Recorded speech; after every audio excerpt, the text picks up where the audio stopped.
Thank you so much for being here today. My name is Laura Davis. I am the director of Y for Life, which is the youth and young adult program at Lutherans for Life. Just a show of hands, who has heard of Lutherans for Life before? Okay, pretty good number. Raise your hand if you've heard of Y for Life. Way less, but that's awesome. Just a quick plug, if you want to go down to the Life Ministries area and the Experiential Learning Center, there's a big rock wall and we're right next to it. So we're not the rock wall, but we're right next to it. There's a lot of fun activities to show you more about life issues, teach you more about our ministries and what we do and how we help people. So please check it out. Today specifically, I wanted to talk about something that's really important to me, something that has meant a lot to me during my life, and something that I've learned a lot of hard lessons about since I started working with Lutherans for Life. Raise your hand if you've ever talked to someone, whether it was a friend or a family member, someone at school, about a controversial topic. Good. Okay, so everyone knows how I feel. So when I started working with Lutherans for Life, even before that, when I was just in high school and college talking about these issues with people, I had this very ideal view about how it would go. You know, I would bring up abortion or someone would bring up abortion and we'd have this very civil conversation. Make a point and, oh, that's a very good point. Well, here's what I think. Oh, that's a good point too. You know, this is how I thought it would go. But most of the time, I think this is how it goes, right? So it's not civil. There's a lot of anger sometimes. There's a lot of emotion. I want you guys to raise your hand if you're willing to share and tell me how you would describe how these conversations have gone for you in one word. Anyone want to share? Please share. This whole presentation is going to be very interactive, so please share. Okay, right here. Frustrating. Very good. Anyone else? Back there. Say it again. Tense. Definitely. Anyone else want to share? Right here. Defensive, definitely. Okay, right here. Accidental. Accidental, so it just came out of nowhere, you weren't planning on having the conversation, is that what you meant? Or, yeah, exactly. So they spontaneously happen, and sometimes you're not really prepared. Okay, one more. Do we have one more? Anyone? Yeah. Chaotic, very good. Yeah, I get a lot of answers, and usually I get frustrating. That's probably the most one I hear. Unproductive, confusing, upsetting, people get angry. This is how most of these conversations go. And this is how things usually go for me sometimes. And you know, I'm trained, I work with Lutherans for Life, I talk to people about abortion for a living. You'd think my conversations would go really well. Well, I want to share with you an example of a conversation I had just last summer, that kind of inspired this whole presentation, the whole reason that I'm here talking to you about this today. So I was at a youth conference doing a presentation just like this on abortion apologetics, which is kind of teaching people how to talk about abortion, the very specifics on what we believe and how to defend our for-life beliefs. This is what I was doing. And at the end, I opened it up for questions, people to ask their questions, and someone raised their hand and asked me about stem cell research. Now, how many of you know what embryonic stem cell research is? Okay, most people are familiar. So embryonic stem cell research, quick, is where people take very young human beings in the embryonic stage, and they use those cells to do research. So these cells have the potential to turn into any cell in the body, and there's this medical idea, this theory that someday we might be able to control those cells and help it to rebuild damaged spinal cords, brain cells, things like that. The research hasn't been productive. We have not been able to do anything scientifically with embryonic stem cell research, and yet there's still this hope, and so it still happens. You know, we as Christians believe that that's a very early life, and so we respect that life, and we don't agree with destroying it for the sake of research. So this was the answer I gave her. Very scientific answer. It doesn't work. No one's really doing it anymore, and as Christians, we don't believe it's right. I gave all the right answers. Well, she came back and she said, yeah, but if it could help someone, you know, if it could really help someone, shouldn't it be okay? We're supposed to help people. And so I gave the same answer again. I said all the right things, and she said, yeah, but it would really help people. And I couldn't figure out why we weren't connecting. I was saying the right things. I gave the right answers. I know that this is what you're supposed to say when someone asked this question. I couldn't figure out why we weren't connecting. So after, I could tell it wasn't going anywhere, so I kind of said, we'll talk after the session. So after the session, she came up to me, we talked a little bit more, and she said to me, I would give my life to help someone. Why is this any different? And I realized in that moment that she probably had a personal experience with this question. Maybe she's had someone in her life that had a traumatic injury or was sick with something that embryonic stem cell research might potentially help someday. So she was coming from an emotional perspective. She was coming from a place of emotion, coming from a place of experience. And I was just answering her with logical answers, and we weren't connecting at all. And I went over our conversation afterwards in my mind over and over and over again about what I did wrong, how I could do it better in the future. And what I realized is that most oftentimes when we talk about controversial issues, we struggle to connect because we're not even talking about the same thing. We're not even on the same page with where our arguments are, where our perspectives are. So I did some research and I looked into how to have a conversation, more than just how to win an argument. You know, sometimes it's not about winning an argument. I wanted to look at how you actually have a conversation, how you connect with someone who might believe something differently than you. And that's going to happen a lot, whether it's on the abortion topic or whether it's on any of these controversial topics that are being debated today. You're going to come in contact with people who don't agree with you. And the worst thing you can do is just try to win an argument. That's not really what our goal is. So I found that there are basically 4 perspectives that determine our worldviews. What determines how we think about things. These 4 perspectives determine how we see the world around us. And these 4 perspectives are faith, so what we believe, reason, logic, science, things like that, tradition, or what society says about issues, and experience. And this is usually that emotional argument that people make. So either an experience they've had or an experience of someone they know. So these are the 4 basic perspectives. And I'm going to spend the next 10 minutes or so going through these 4 perspectives, kind of outlining them a little bit more. And then we'll talk about some examples of what this looks like in the real world and how people can kind of clash. And then we'll go into the more specifics with life issues. So the first one is faith. So faith, we obviously, when we think of faith, we think of our faith in Christ, we think of the Bible, we think about what we learn in church. But faith is really anything that you have confidence in. So confidence in something or someone, in our case, and it's not based on proof, but solely on belief. And like I said, that may or may not be religious. For us, it's Scripture. It's what Scripture reveals about God. It's how God is revealed in our lives through the Holy Spirit. That's where our faith comes in. But for some people, it's that gut instinct. Have you ever just had that feeling that you know you're right, and there's really nothing that substantiates that feeling, but you just know it's the right thing? That's that gut feeling instinct. We all have that. Some people might call it their conscience. Some people might call it instincts. Whatever they call it, that's faith.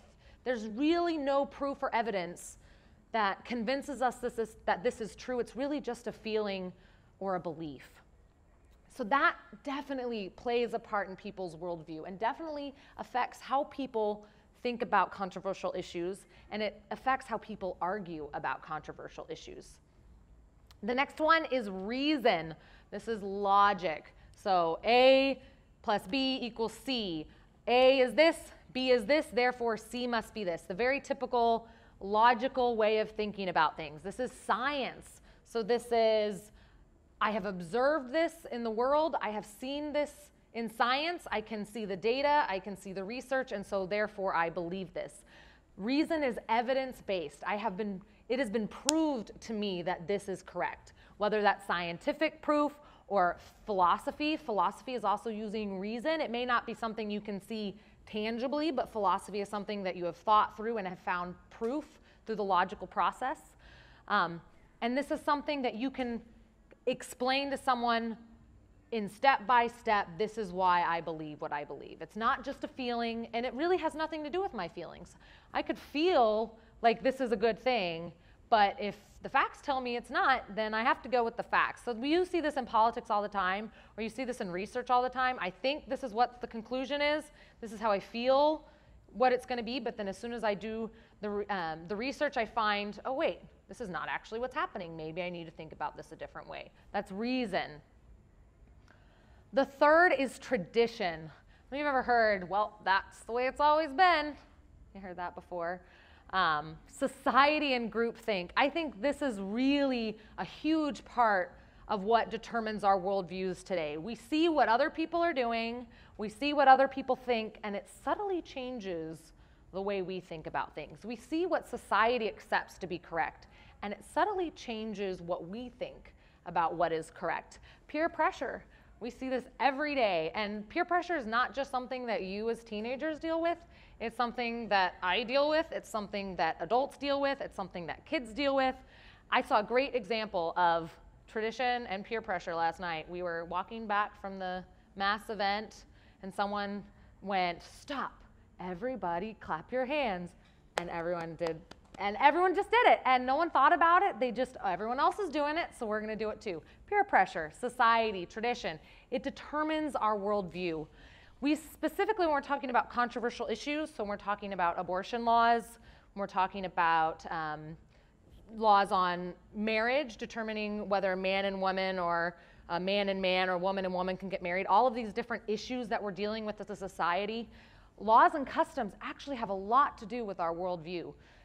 Usually when we think about these customs, when we think about these laws and traditions, we think that people's opinions change and then the laws change. How many of you guys think that's how it works? How many of you guys have seen that? Yeah. The research is actually the opposite.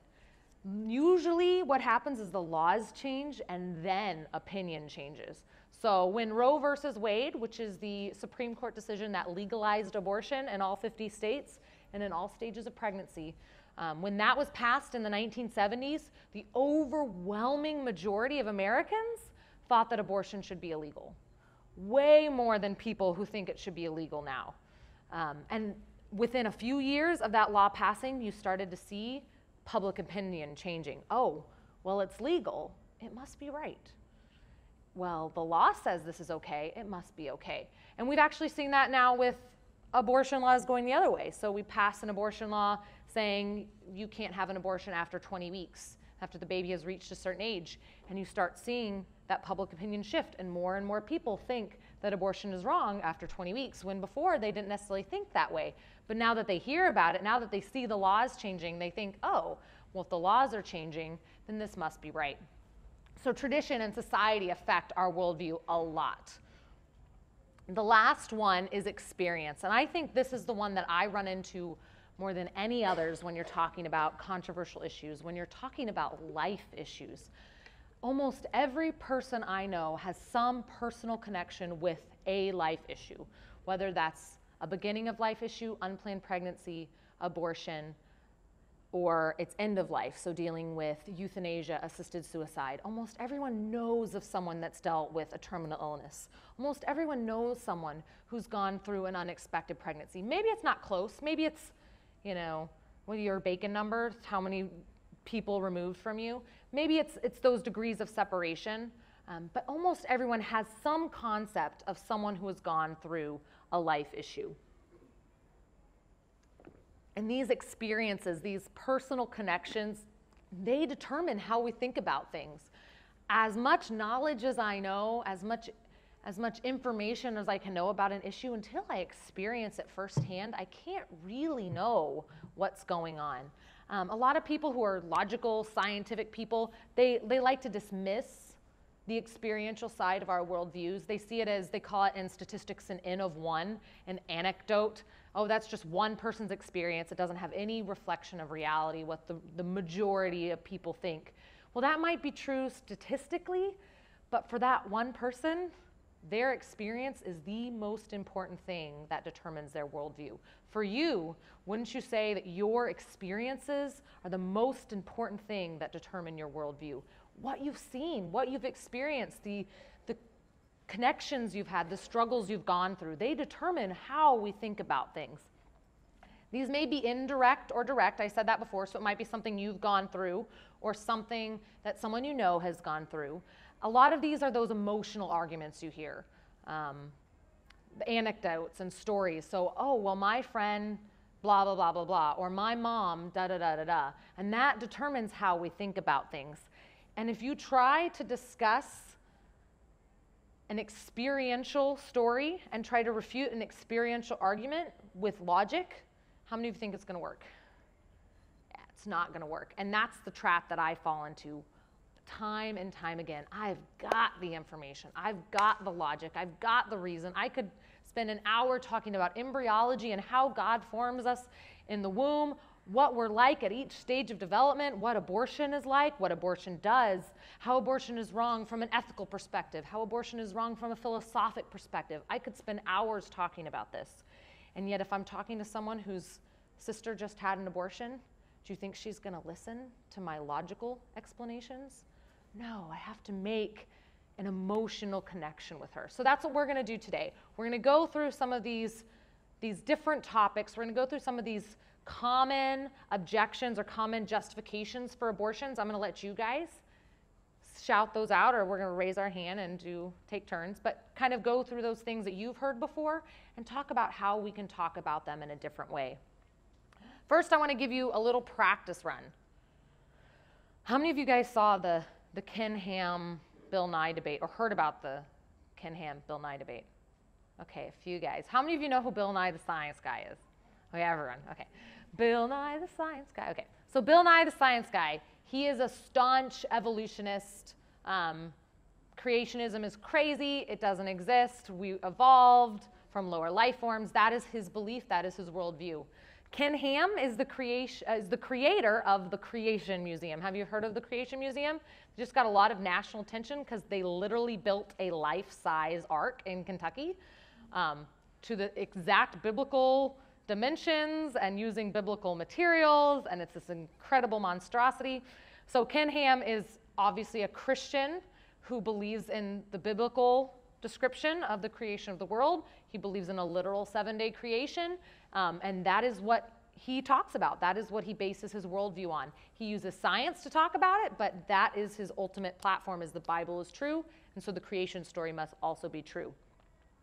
So they decided to have a debate over the idea of whether or not creationism, the belief that the world was created in 7 days as described in Genesis, is a valid worldview for doing science. So whether or not you can believe in creationism and still be a good scientist. That was what the debate was on.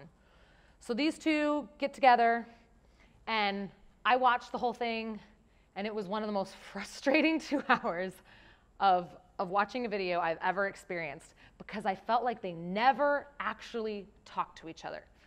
Ken Ham would make a great point, Bill Nye would make a great point, but on 2 totally different things. And they never really connected. And I thought that this picture, I found this online, thought it described this really perfectly. To ask them the question, gentlemen, what, if anything, would change your mind? Bill Nye said evidence. Ken Ham said nothing. And that was basically how the entire debate goes. They had completely different worldviews. So this is your turn to answer and use your brains and think about what we just talked about. What perspective do you think, what worldview perspective do you think Bill Nye was using in that debate? Right there. Reason. Absolutely. Reason, science. And he kept saying that over and over again. Where's the evidence? Where's the proof? Where's the evidence? I don't know how many times he said that, but he said it a lot. Now, where do you think Ken Ham was arguing from? Faith, exactly. For Ken Ham, he sees the evidence, he sees the proof because he first has the faith. So he can see how God has worked because he already has the foundation of this is how God has done it. One has faith, one has evidence. Never going to connect. They're not talking in the same language. They're not speaking about the same thing. They were never going to connect. So that was a good example of how this works. If you can't understand how the other person is thinking about things, if you can't connect with the reason for why they're debating what they're debating, you're never going to be able to make a connection. Everyone has a reason for why they argue what they argue, whether it's because they're a scientist and they rely on facts to understand everything, or whether it's because they have a personal experience with the issue we're talking about. Everyone has a reason. And our job in these conversations is to find out what their reason is. How many of you think your job in a conversation is to win the argument? Be honest, it's okay. Yeah, that was me for most of my life. And after I came to work with Lutherans for Life, after I started talking to people with real experiences, talking to people with real hurts and struggles, I realized that to win an argument is not my job. Our job is to win the person. What is our job as Christians? What is our number one job as Christians? Spread the word. Did I hear that? Share the gospel. Point them to Christ, exactly. Our job is to share the gospel of Jesus Christ. I mean, our theme is in Christ alone, that our confidence, our faith, our assurance, everything we have is in Christ alone. That is our job as Christians. So when we're having these conversations with people, we have to keep in mind that my job is not to be right, even though I really like being right, really enjoy being right. That's not the goal of this conversation. The goal is to point them to Jesus, is to share the gospel with them. And even if that's not me, so my conversation with them might just be the very start of their journey. It might just be the very start of their journey thinking about things differently. Maybe someone else is going to continue that conversation later. Maybe what I say today, maybe what the Holy Spirit says through me will lead them to think about it that night and the next night and the next night and lead them to live their life differently. I'm just the voice. I'm just the seed, right? You've heard this before. We plant the seeds and the Holy Spirit grows the tree. And that's really true. Our job is not to be right. Our job is not to win the argument. Our job is to point people to Christ and to win the person. And sometimes that means stopping, asking questions, listening to them, understanding where they're coming from so that we can ultimately point them to Christ. And I think that life issues are a great way to do that. When people are dealing with life issues, when people are dealing with things like abortion and end-of-life decisions, these are heart issues. And heart issues are the kind of issues that really need Jesus, right? That really need that gospel message that Christ loves everyone, that God created us, that God sent his son to die for us, that he's called us to a relationship with him, that's what gives us worth and value. Those are the messages that people dealing with life issues need to hear. And if we're so busy trying to win arguments, we're not going to be able to win the person. And that's really our goal. So that's the perspective that we come from. So I want to give you a little bit of, how many of you thought I was going to talk a whole lot about why abortion is wrong and how we talk about that? How many thought? Yeah, okay. So I'm going to give you a little bit of that because I figure that's what you want. So this is the for-life Christian worldview. So everyone has a worldview. Everyone has a way they see the issues. And so this, for me, is my worldview. This is what has determined my worldview. So I'm going to go through each of the four perspectives we talked about, which were, can we remember all of them? Name them out. Faith. Very good. Faith, reason, tradition, and emotion. Or experience. So we're going to go through each of these four and talk about how we, as Christians, with a for-life, that's the term we use. We don't necessarily use pro-life a whole lot. We use for-life. How we determine that worldview. So faith, the Bible makes it clear that life is sacred from the moment of conception. There's nothing more clear in Scripture to me than that God loves all life and he loves it from the very beginning. And that's why he sent Jesus, because he loves us. Psalm 139, I'm going to start saying it and you're probably going to know it. For you created my inmost being. You knit me together in my mother's womb. I praise you for I am fearfully and wonderfully made. Have you heard that verse before? It's one of my favorites. It talks about how Jesus made us all uniquely, individually, with great care, wonderfully made, every single one of us, that process of creation. Psalm 51, this one kind of brings the somber side of the beginning of life. Surely I was sinful at birth, sinful from the time my mother conceived me. So every individual life, right from the very beginning, is a sinner in need of Christ, in need of hearing that message of salvation. Luke 1 is a great example. If you want to talk about people say, the unborn aren't in the Bible. The unborn are definitely in the Bible. There was an unborn character, a very important unborn character in the Bible. Luke 1 talks about Jesus in the womb with Mary going to visit Elizabeth, who was pregnant with John. So we have two characters, and then we have two unborn characters. And what happens in that interaction? The moment Elizabeth hears Mary's voice, leaps for joy. John the Baptist, little baby fetus John the Baptist, leaps for joy because he's in the presence of little fetus Jesus. Okay? Jesus was a fetus, okay?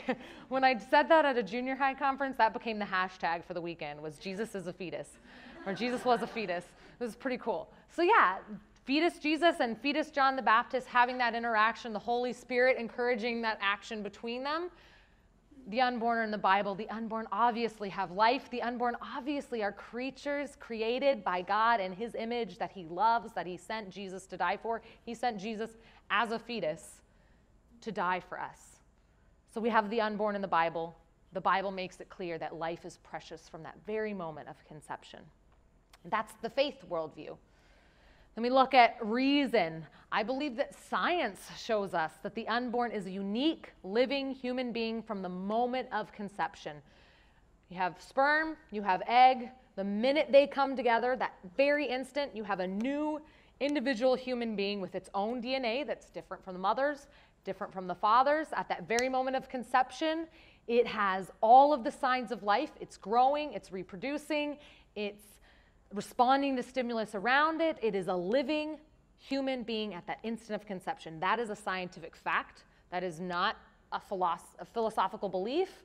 That is a scientific fact. If you look at any embryology textbook published in the last 50 years, it will say life begins at fertilization is the term they use. Conception is the same thing. Life begins at fertilization. Our lives begin at fertilization. But some people will say, okay, well, I can get you that it's a human, that it's alive, but it's not a person. And they draw a difference between a person and a human being. And that's when you get in the philosophical argument. And I can say that logically, we can show proof that the unborn has personhood from conception, that it's not just a potential human. It is a human person and deserves human rights based on its what it is intrinsically. We use something called the SLED test, and I wish I could spend a whole hour talking about the SLED test with you, but I don't have the time to do that. But we're going to go through it really quickly. If you narrow down all the different distinctions that people make between a human being and a human person, we can narrow it down into 4 categories, and that's SLED, S-L-E-D. So size is the S, L is level of development, E is environment, and D is degree of dependency. So S is size, L is level of development, E is environment, and D is degree of dependency, SLED test. If you Google it, you can find whole presentations about it. Lutherans for Life has a video series that goes through this very well. You can find that through CPH if you want to learn more, or we can talk to you more about it at our booth. Size, the unborn is smaller. It looks different. Doesn't look like you and me. They're really tiny. Real people aren't really tiny, and they don't look like this, so obviously it's not a real person. We would disagree with that. We would disagree that size determines who we are. I'm 5'9", I'm pretty tall. My best friend growing up was about 5'0", not quite so tall. She was not more of a person than me, and I was definitely not more of a person than her. There's a little bit more to me, but our value was not determined by our size at all. The next one is level of development. So our abilities, what we're able to do. How many of you heard, well, the unborn can't think for itself. It can't make independent decisions. It can't do certain things. So obviously it's not a person yet.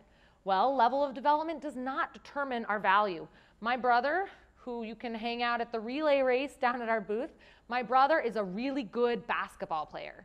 I cannot shoot a free throw to save my life. Like literally, if it were down to the wire and I was going to die if I didn't shoot a free throw, goodbye. I would not see you tomorrow. I am that bad.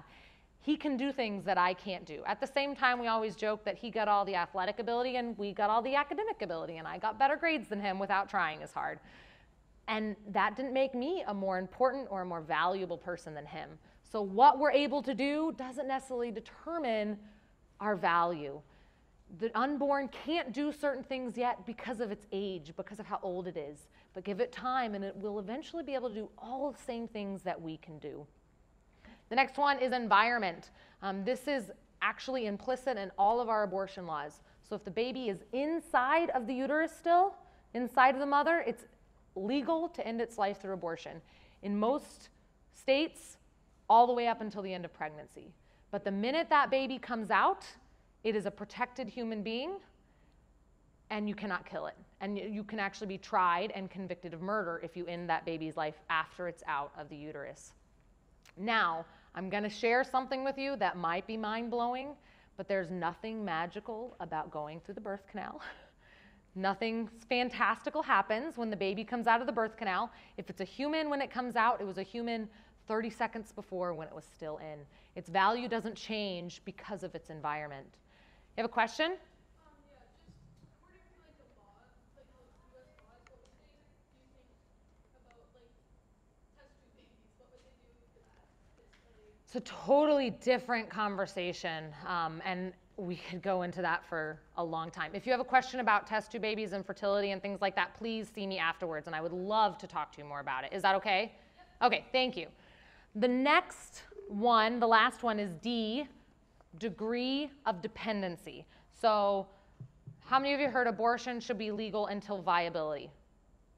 You heard that viability term? So when it can live outside of the womb, when it can live independent of the mother, then abortion should be illegal. So that's degree of dependency. It is dependent on the mother. Real people are not dependent on their mothers to stay alive, so therefore the unborn is not a real person.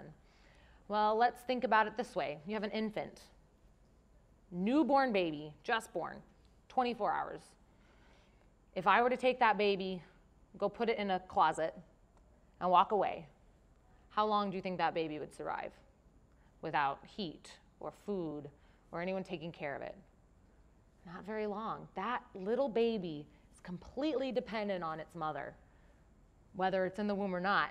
How many of you know a toddler? How many of you think a toddler could take care of itself for very long? Not very long. They may think they can, especially when they're like 3 and they hit the three-nager years and they think, oh, I can do whatever I want. No, that little toddler can't take care of itself. Okay, you guys, high school kids in the room, how many of you would like to go a significant time without your parents? Okay, maybe that was the wrong question.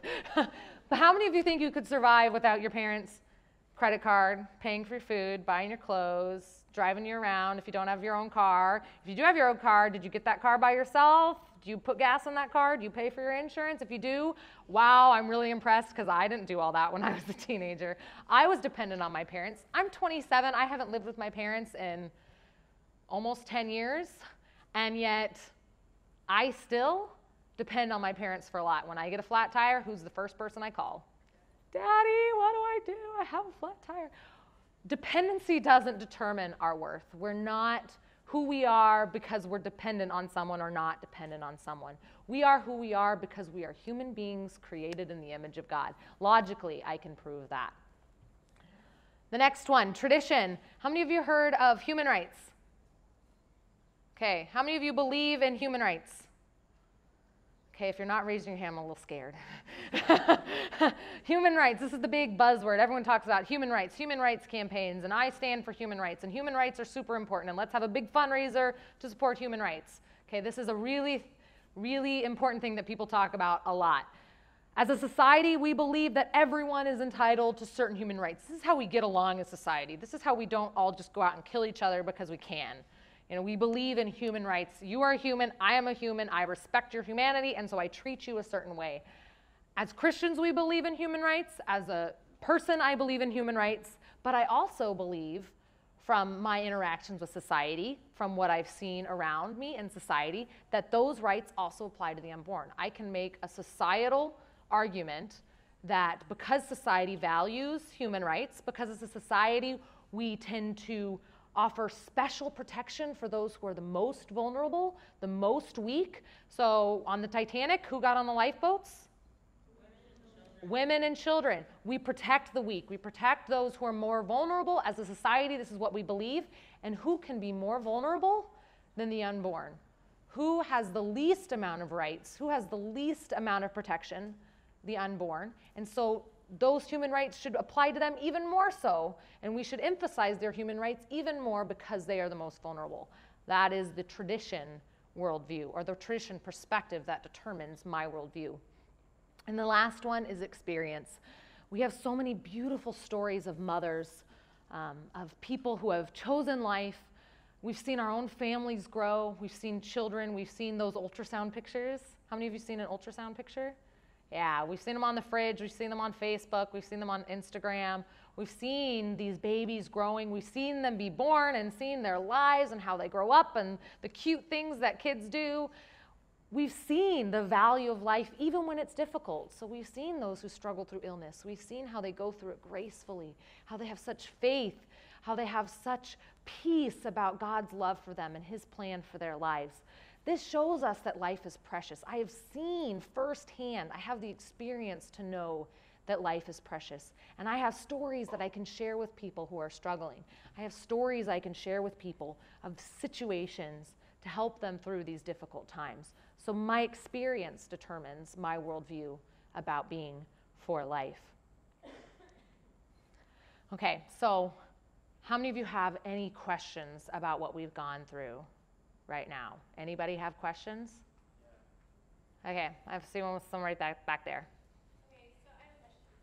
What about rape? Because I believe that, I believe that a woman should have the right to have an abortion if she gets raped. Yeah, that's a tough question. And you know, I get that question all the time. And what I have to say is that even in the case of rape, you're still talking about a baby. And you're still talking about someone created by God, created in his image. It might have been a bad experience, but it's still a life. And you don't punish the child for what the father did. Right, but the woman also went through this experience, and I don't think that she should have to carry this baby for 9 months and, relive the experience because what some person did to her. Yeah, but do you think the child should have to suffer? I mean, it's a baby's life that we're talking about here. We're not just talking about anything. Right, but it's also her life, so I think it goes to a human rights issue too, because, it's between her life and the baby's life. They're both important, but... Yeah, but that baby's more vulnerable, so shouldn't that baby's life be more precious? You know, I don't really know what else to say. I think I said everything. Do you think I said everything? Okay, I have to apologize because this was a setup. Sarah, if you stand up real quick. Okay, Sarah is our Wife for Life intern, and she graciously agreed.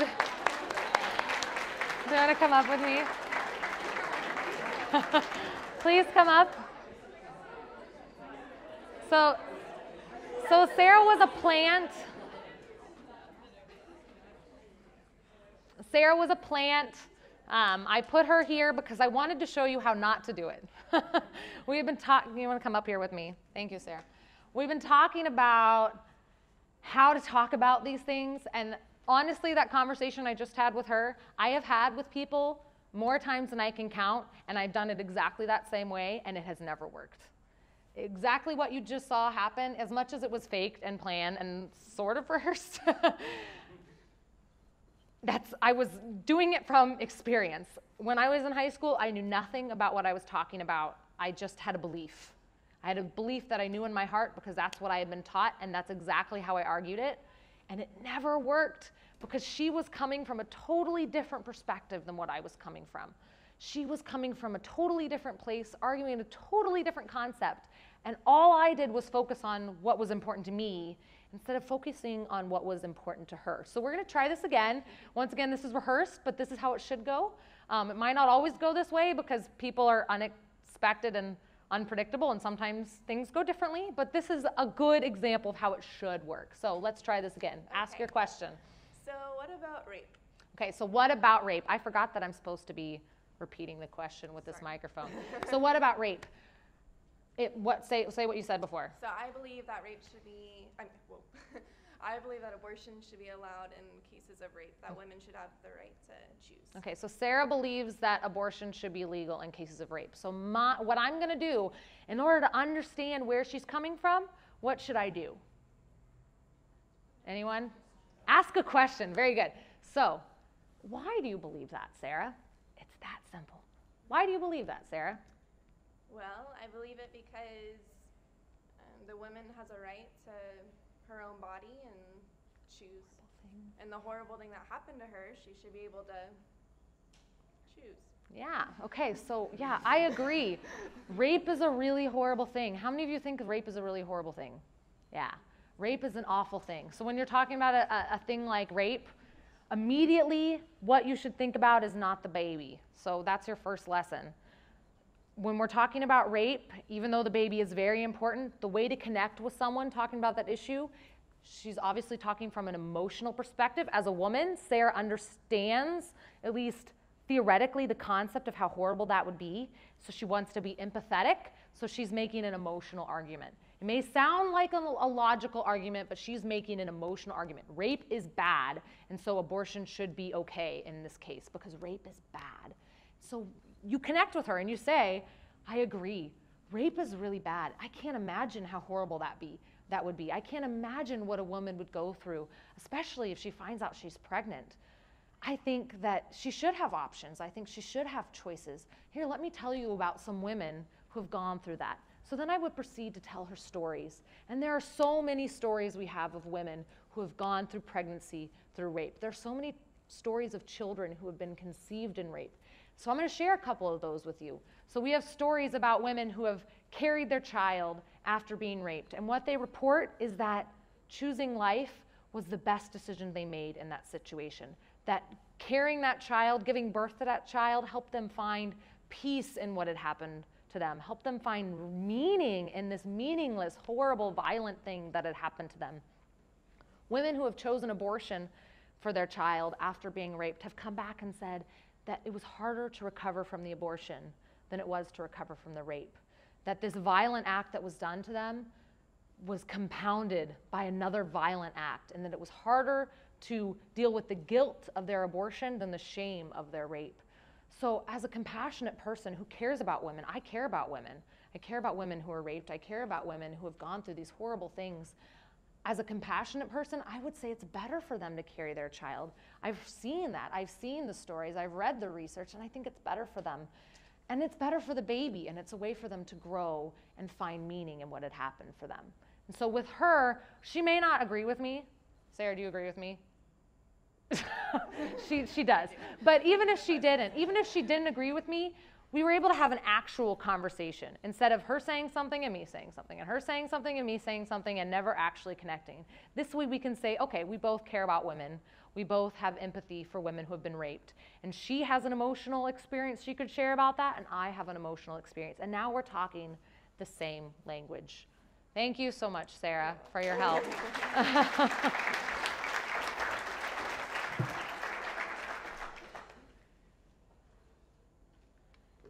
Okay, so now this next part, we're going to practice. We have about 20 minutes, because I'm going to let you guys out a little early, because I've gone faster than I thought I would.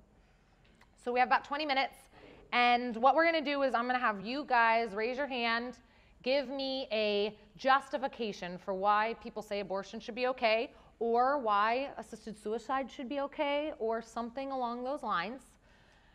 And then I'm going to have you think through, okay, what's the argument being used here? How we can go through this process, okay? So be ready to interact, be ready to raise your hand, be ready for me to call on you. So there's gonna be a lot of me repeating because of this microphone here. Okay, so who wants to go first? Who has something they'd like to say? Okay, I see a hand right there. Are you raising your hand with the Explorer hat, I think?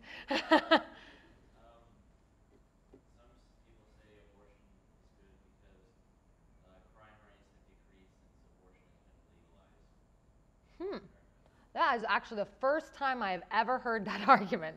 So thank you for giving me something I've never heard before. Okay, so abortion should be legal because crime rates have gone down. So would that be connected to the idea that back alley abortions and violence was happening anyways because when abortion was illegal? Is that kind of where you're going, or?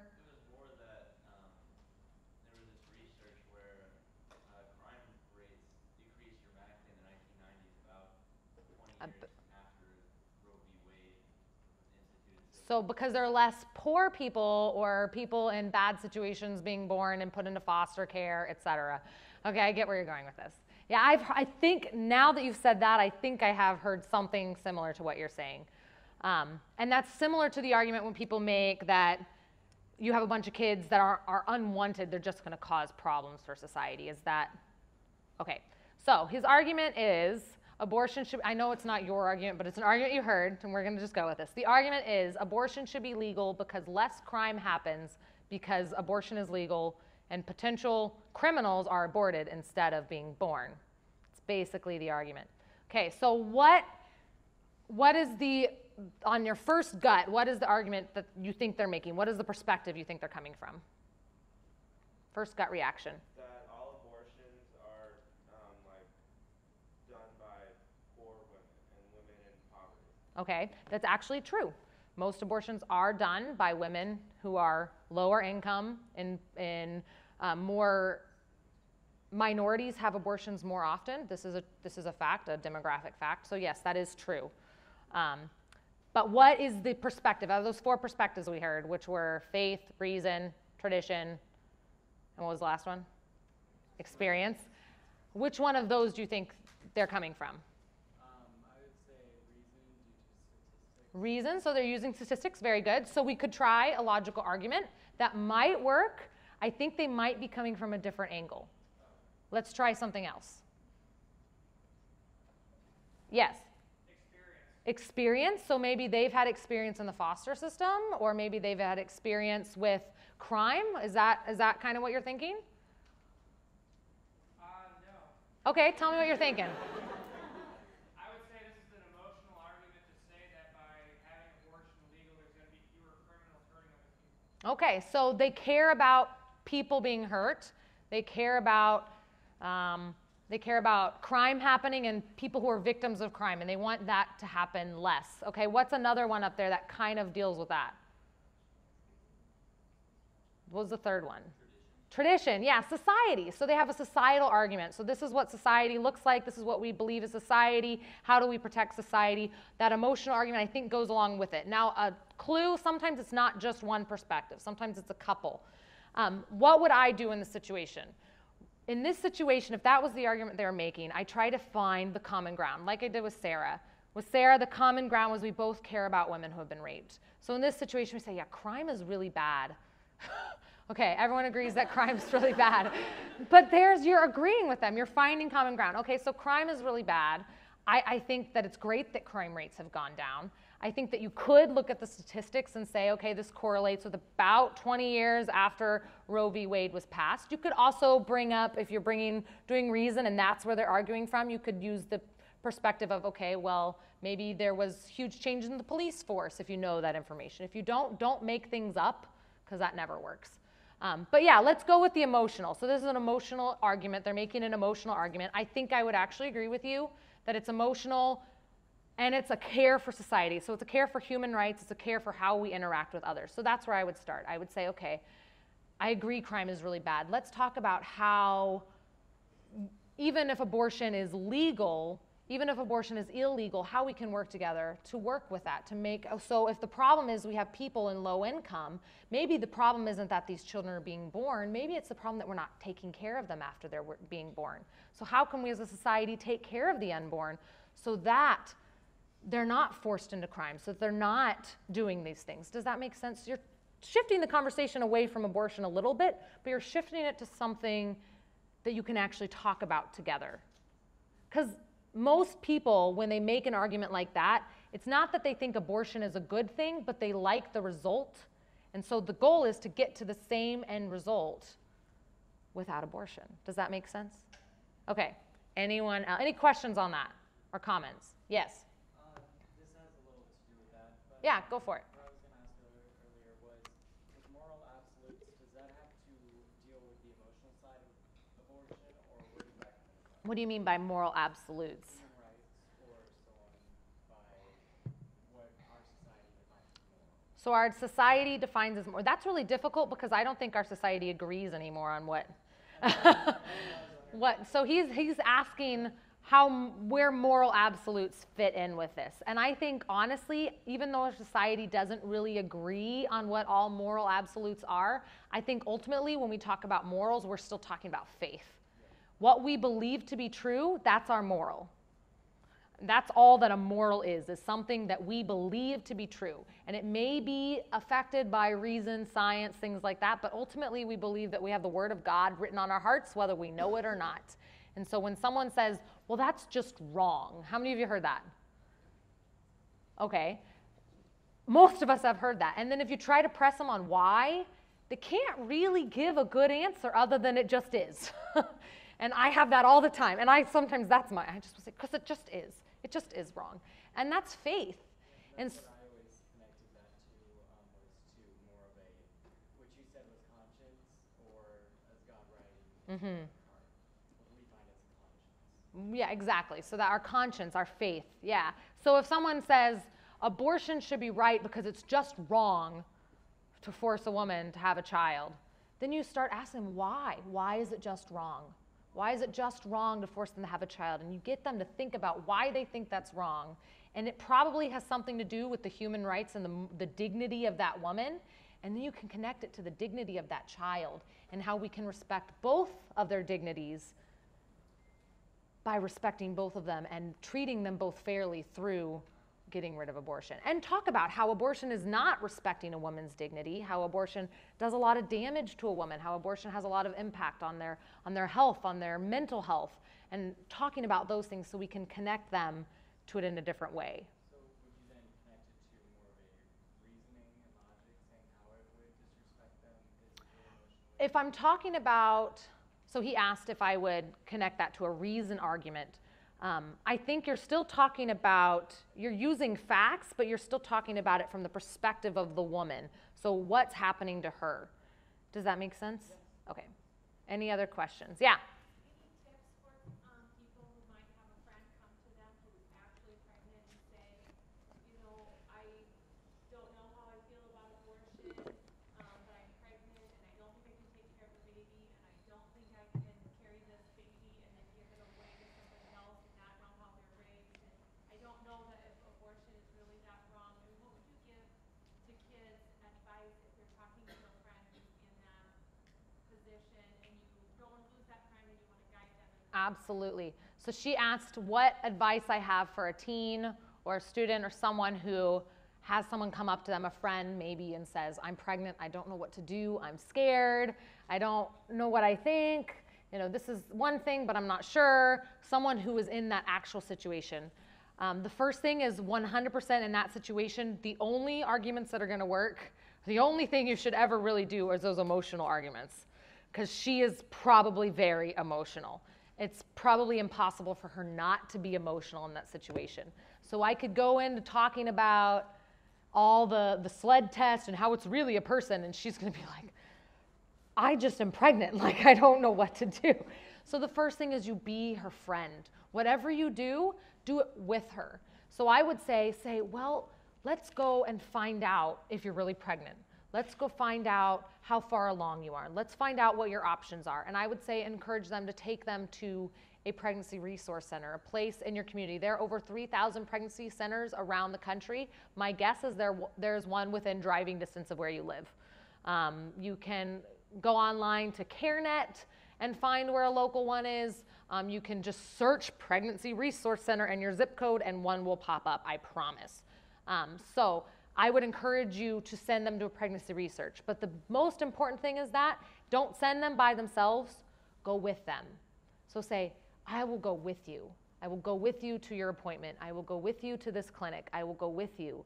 How can I be with you? And walk alongside them through that process. If they have to tell their parents, say, I'll go with you to tell your parents. Bring them to your youth leader. Say, I'll come with you to talk to our pastor. I'll come with you to talk to our youth leader. Say, do you want to talk to my parents? And say, come talk to my parents with me. Does that make sense? Whatever you do, go with them. Don't leave them by themselves, because right now they probably feel more alone than they've ever felt in their entire life, even though they're actually like they've got a person inside of them. They probably feel extremely alone in what's going on to them. And so your job is to make them not feel alone. Be with them. Take them to that pregnancy center. Walk alongside them.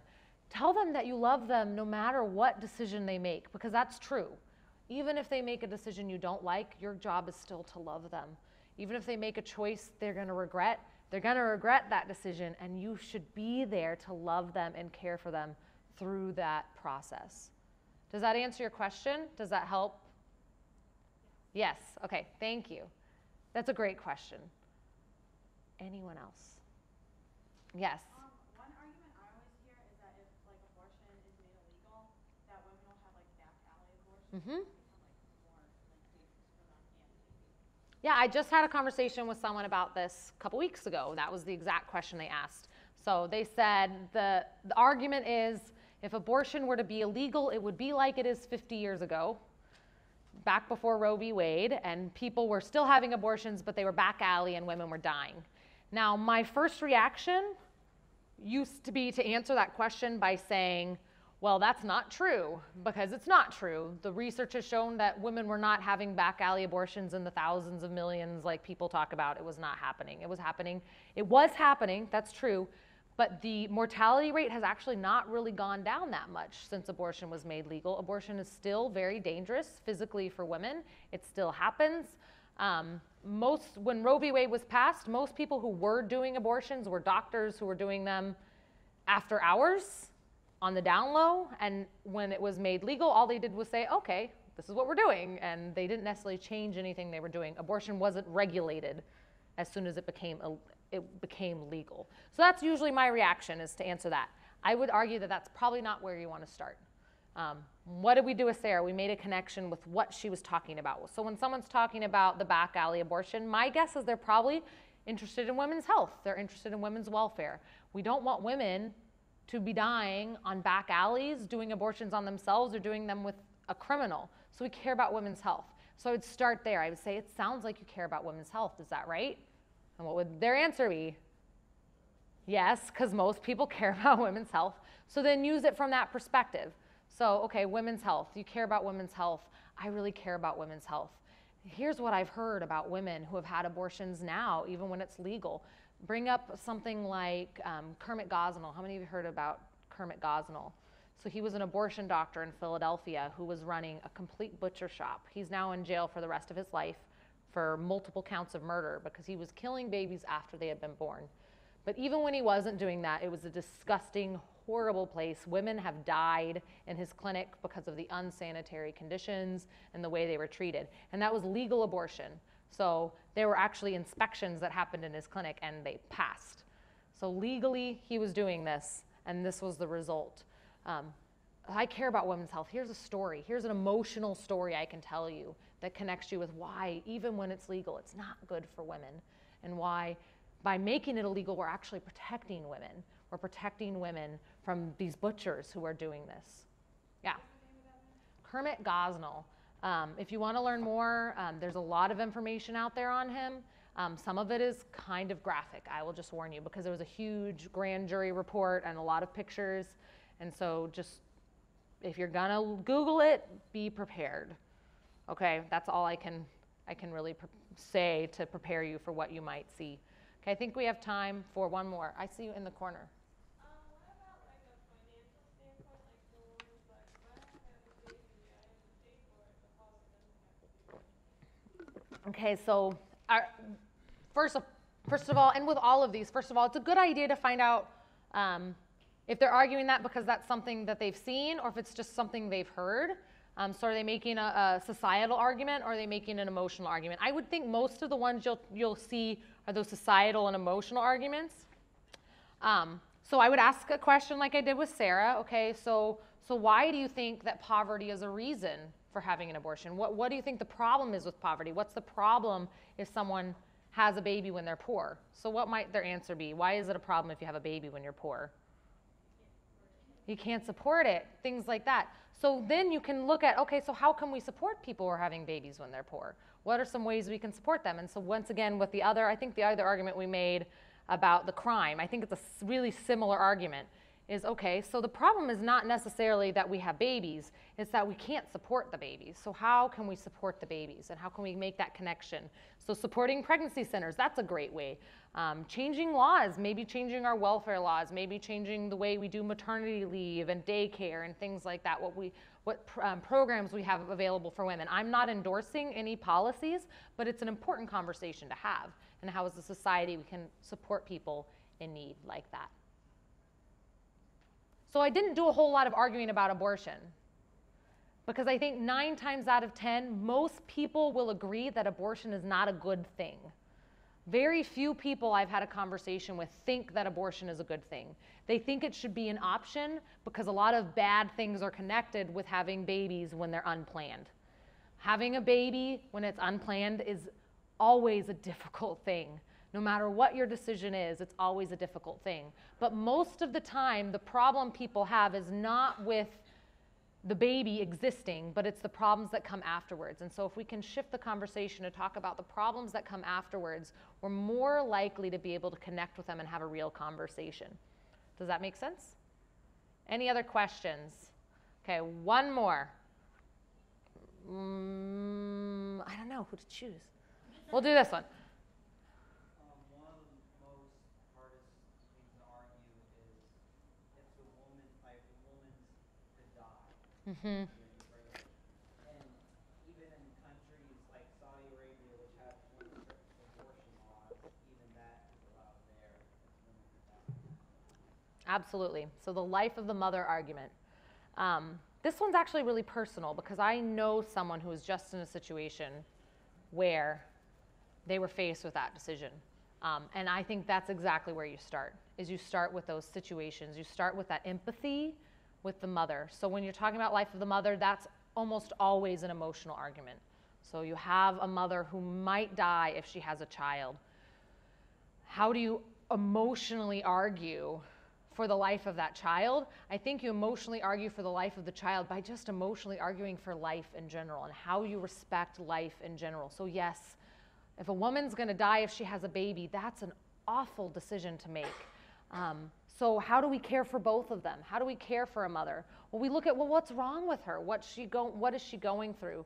Medically, we know that in most cases, you don't kill the baby to fix the mom. The baby isn't the problem. There's something else going on. And so how do we treat the mother? And how do we recognize that even if the baby dies in the process of that treatment, it's not killing the baby. It's recognizing that it's treating and caring for the mother. So it's empathizing with the mother. So that's a horrible thing. That's awful that that's what happens. What are some examples? And getting them to talk about those examples. Okay, well, in this case, how do you help the mom? What does the mom need in this case? So if the case is cancer, if they say, well, what if the mom has cancer? Okay, well, if the case is cancer, is the baby the cancer? Well, no. So how do we help the mother? Well, we help the mother by treating the mother. And then I would say, well, then that's okay. If you want to treat the mother, that's okay. She's dying of cancer. Treat her cancer. Well, then what happens to the baby? Well, the baby might die. But that's not killing the baby. That's treating the mother. So focus on the mother. Focus on what's going on with her. And understanding that our job is always to help. Our job is never to harm. And sometimes in those treatments, things happen. But we always respect both lives and how we can take care of both. And just from a purely factual perspective, there is only one medical case where killing the baby is the treatment, and that's ectopic pregnancy. If the baby implants somewhere other than the womb, there's no way that the baby's going to survive, and if the baby stays and continues to grow, it could potentially kill the mother.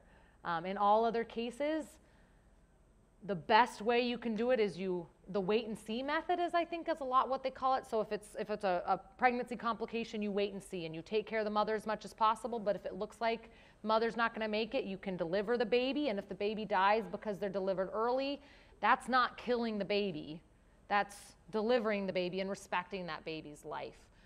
If it's cancer, you can make an ethical choice between treating it and not treating it based on the complications it could cause to the baby. But aborting the baby doesn't get rid of the cancer. Aborting the baby just gets rid of the baby, and then you still have to treat the cancer. So you treat the cancer, you take care of the mother. Okay, any other questions? Yes?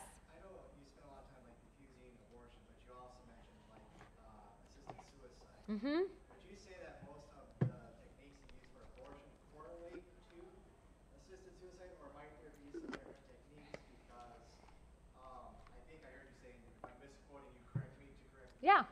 Whatever. But you mentioned with the baby, what is left after the baby's born?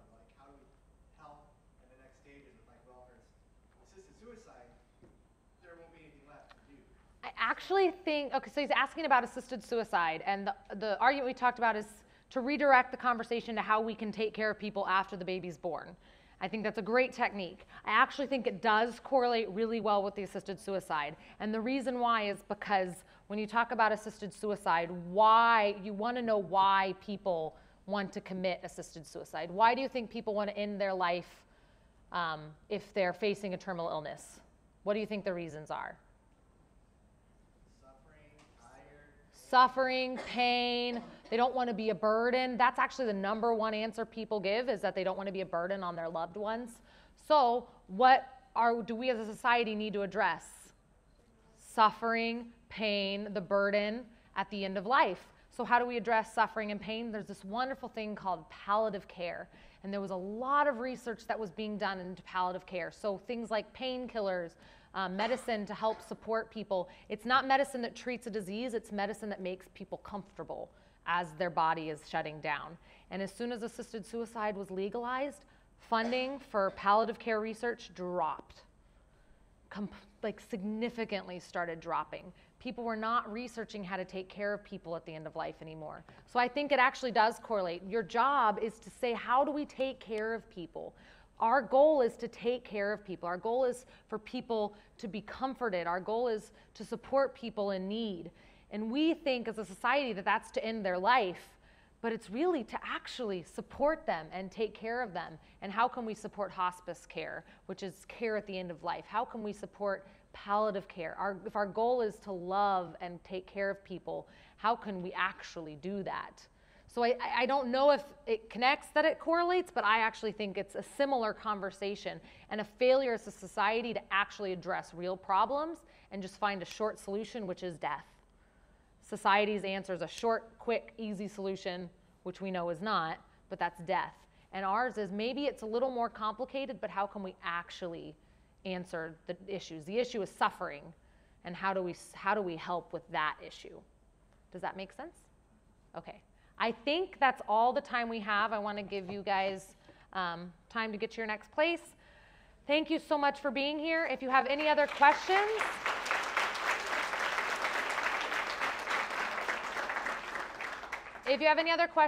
feel free to come up and talk to me here or talk to me downstairs. Thank you.